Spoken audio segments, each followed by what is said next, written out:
దేవుని పరిశుద్ధమైన నామమున చేరవచ్చిన మీకందరికీ వందనములు తెలియజేస్తూ ఉన్నాను.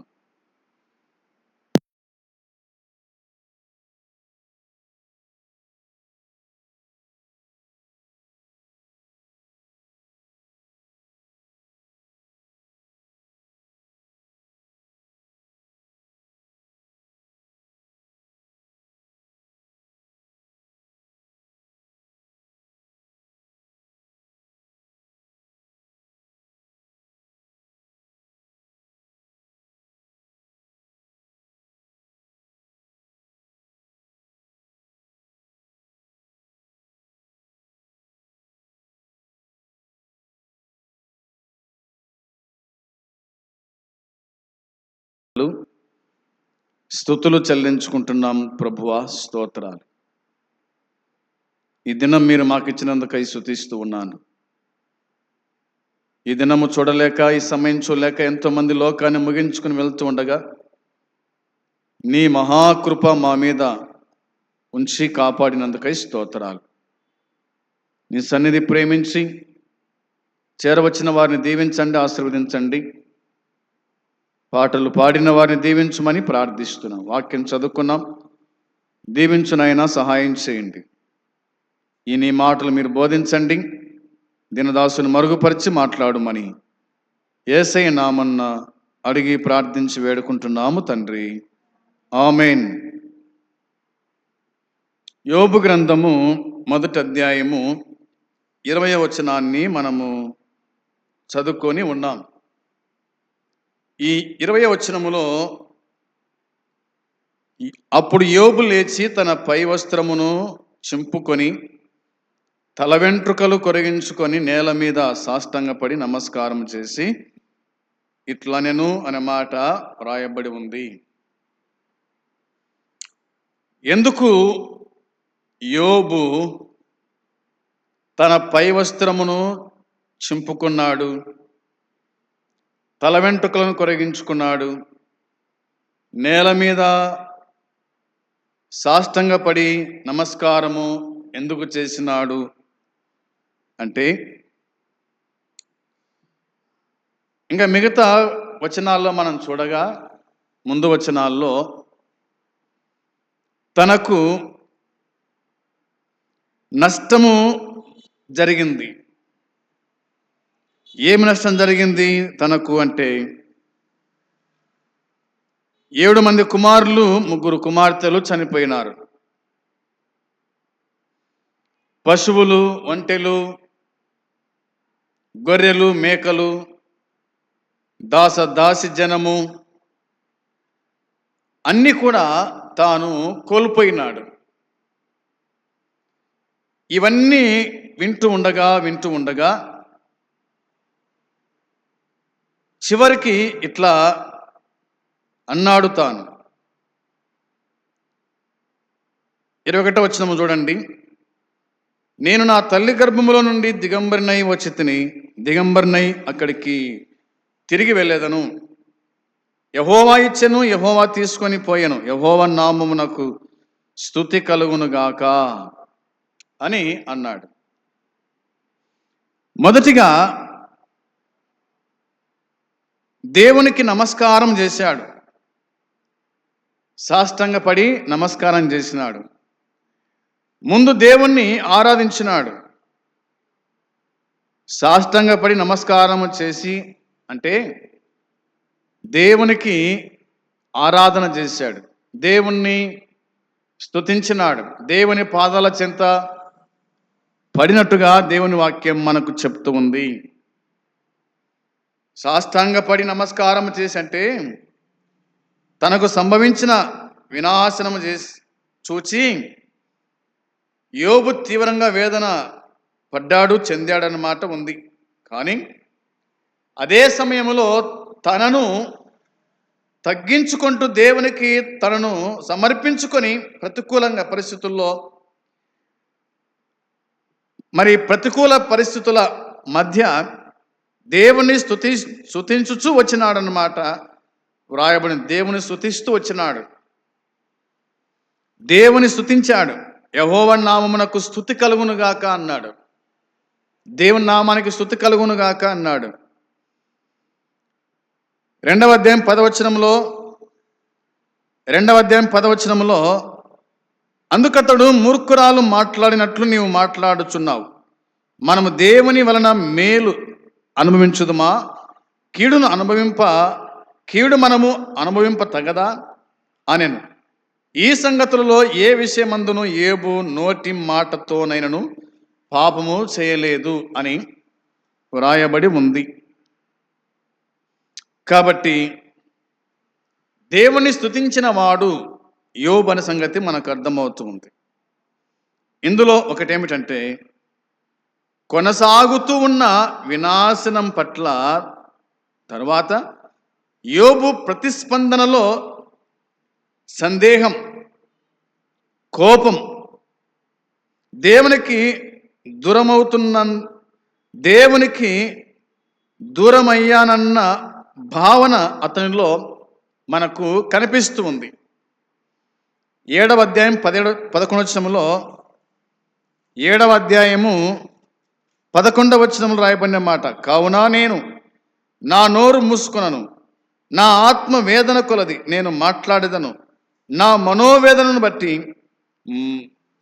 మూలుగుచుండేదను అని యోబు పలుకుతున్న మాట మనం ఎరుగుతాము కదా. నా ఆత్మ వేదన, యోబు తన ఆత్మ పడే వేదన గురించి పదే పదే ప్రస్తావించినట్టుగా దేవుని వాక్యమైన బైబిల్లో మనము చూస్తూ ఉన్నాం.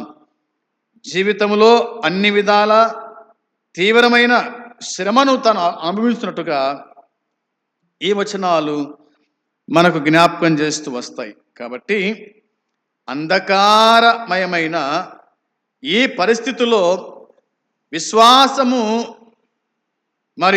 ఊగిసలాడుతున్నాయి. యోబు దేవునికి వ్యతిరేకంగా మారలేదు, కానీ తన స్థితిని బట్టి తాను జ్ఞాపకం చేస్తూ ఇట్లా అన్నాడు. అవునా, దేవునికి బహిర్గతంగా ఉన్నానేమో అని తాను ఆలోచించినట్టుగా మనం చూస్తాం. రెండవదిగా, విశ్వాసుల జీవితంలో పెను విపత్తులను ఎలా ఎదుర్కోవాలనో, అంటే శ్రమలను ఎలా ఎదుర్కోవాలనో, ఇబ్బందిని, కష్టాన్ని, నష్టాన్ని ఎట్లా ఎదుర్కోవాలనో యోబు మనకు మాదిరిగా కనిపిస్తాడు అనేది మనమందరం కూడా జ్ఞాపకంలో ఉంచుకోవాలా. ఎందుకంటే అతని పరిస్థితి మనం ఎరుగుదాము కదా. అతడు అన్నీ కోల్పోయినట్టుగా మనం చూస్తాం, అందరినీ కోల్పోయినట్టుగా మనము చూస్తూ ఉన్నాం. కారణం తెలియకుండా తను వేదనను మొయ్యవలసి వచ్చినట్టుగా మనం చూస్తాం. తన పైకి అవి రావడానికి అనుమతించిన దేవుడు మనం చూస్తాం. దీనికంతటి కారణము దేవుడు కూడా, దేవుని పాత్ర ఉంది, అపవాది పాత్ర కూడా ఉన్నట్టుగా మనం చూస్తాం. దేవుడు అనుమతించకపోతే, దేవుడు సెలవేయకపోతే కనుక తల వెంట్రుకల్లో ఒక వెంట్రుక కింద రాలదని వాక్యం చెబుతుంది. ఆయన సెలవిచ్చాడు కాబట్టి కుమారులు, కుమార్తెలు చనిపోయినారు. ఆయన సెలవిచ్చాడు కాబట్టి పశువులు, మందలు చనిపోయినాయి. ఆయన సెలవిచ్చాడు కాబట్టి తనకు బలహీనత, తన మీదకి ఉపద్రవం, తాను శ్రమ పొంచినట్టుగా దేవుని వాక్యం మనకు గుర్తు చేస్తూ ఉంది. కాబట్టి దేవుని అనుమతి ఇందులో మనకు కనిపిస్తుంది అనే మాటలు మనము చూడగలుగుతూ ఉన్నాం. ఇక మూడవదిగా మనం ఆలోచన చేస్తే, యోబు దేవుణ్ణి ఇలా అడుగుతున్నాడు. అడుగుతున్నాడు, ఏంటి పరిస్థితి? అవునా, ఈ శ్రమలకు కారణమేమిటి?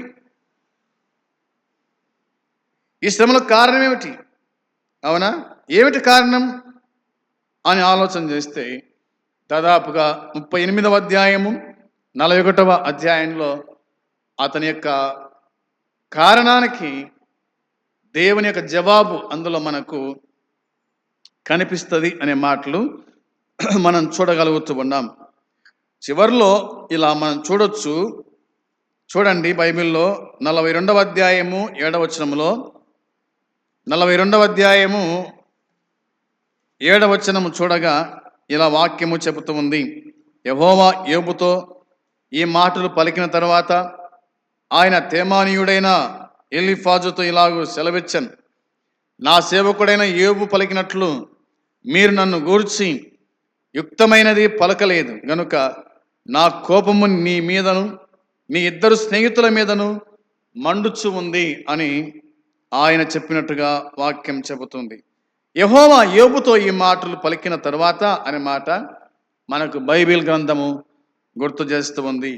నీతిమంతులు ఆ కారణంగా శ్రమ పొందే విషయంలో యోబు గ్రంథం ఒక శాశ్వత పరిష్కారము చూపకపోయినప్పటికీ దీనికి అంతిమ జవాబు వేదాంతపరమైనటువంటి తర్కంలో లభించదు అనే మాట కనిపిస్తుంది. అది దేవునికి నమ్మకంగా శ్రమలు అనుభవించే విశ్వాసికి మధ్య జరిగే సంభాషణ ఇందులో మనకు లభిస్తుంది అనే మాటలు మనం చూడగలుగుతాం. కేవలము అందరిచే ప్రేమించే దేవుని వ్యక్తిగత సన్నిధి మాత్రమే ఆయన కృపలో నమ్మకానికి మన జీవితంలో ఒక ఉద్దేశం కలుగుతుంది అనే సంగతి ఇందులో మనము చూస్తాం. అదేవిధంగా యేసుక్రీస్తు ప్రభువులో నమ్మకం ఉంచిన వారు విశ్వాసులు కూడా ఇట్టి శ్రమలు అనుభవించవచ్చు. వచ్చినప్పటికీ కూడా మనము యోబు సహనాన్ని మనము గుర్తించుకునే వారుగా ఉండాలని లేఖన సత్యము మనకు జ్ఞాపకము చేస్తూ ఉంది. మీరు నన్ను గూర్చి యుక్తమైనది పలకలేదు అని ప్రభువు మాట్లాడుతున్నాడు. యోబు అయితే యుక్తమైన పలికినాడు. మరి యోబు స్నేహితులు మాత్రము అలా పలకలేదు అని ఆయన జ్ఞాపకం చేసినట్టుగా దేవుని వాక్యం బైబిల్ మనకు గుర్తు చేస్తూ ఉంది. మరి ఈ దినమందు ఈ మొదటి అధ్యాయం 20వ వచనం మనం చూసినప్పుడు సాష్టాంగపడి నమస్కారము చేసినట్టుగా లేఖనం మనం గుర్తు చేస్తూ ఉంది. అందును బట్టి మరి ఏమి జరిగినా, ఏమి జరగబోతున్నా, ఏమి జరిగినా మనం ప్రభువునకు ఇష్టలుగా, ఆయన మెచ్చే ప్రజలుగా మనం ఉండాలని లేఖనాల్లో మనం చూస్తాం.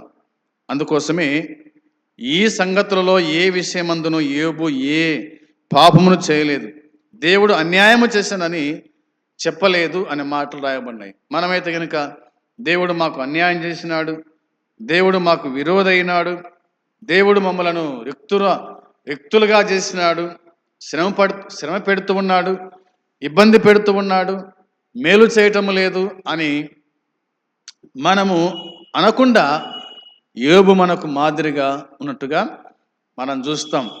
శ్రమల్లో, ఇబ్బందుల్లో, కష్టాల్లో, నష్టాల్లో, ఆరోగ్యములో, అనారోగ్యములో ఏ విషయమైనా కానీ మనము దేవుని మీద ఏమాత్రం కూడా నింద మోపడానికి వీలు లేదు.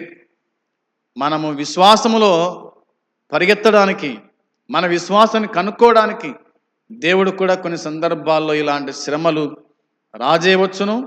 అయినప్పటికీ దేవుని మీద మనము నింద మోపకుండా దేవునికి నమ్మకస్తులమై, యథార్థవంతులమై, న్యాయంగా చెడుతనం విసర్జిస్తూ ప్రభు కోసము జీవించుదాం.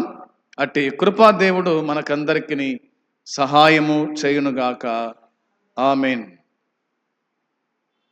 ప్రేమగల తండ్రి, మీకు స్తోత్రం, స్తుతులు చెల్లించుకుంటున్నాం. నీవు అందించిన ఈ మాటలు దీవించి ఆశీర్వదించండి. విన్నవారి హృదయాల్లో కార్యం జరిగించి ప్రతిఫలం దయచేసి కాపాడుమని మీకు అప్పగించుకుంటూ యేసుక్రీస్తు నామమున ప్రార్థించి అడిగి వేడుకుంటున్నాము తండ్రి. ఆమేన్. పరలోకమందున తండ్రి ప్రేమ, ప్రభువైన యేసుక్రీస్తు కృప, పరిశుద్ధాత్మ సన్నిధి సహవాసం చేరవచ్చిన మనకు సకల పరిశుద్ధులకు ఇప్పుడు ఎల్లప్పుడు సదాకాలము తోడై ఉండును గాక. ఆమేన్. అందరికీ వందనాలు.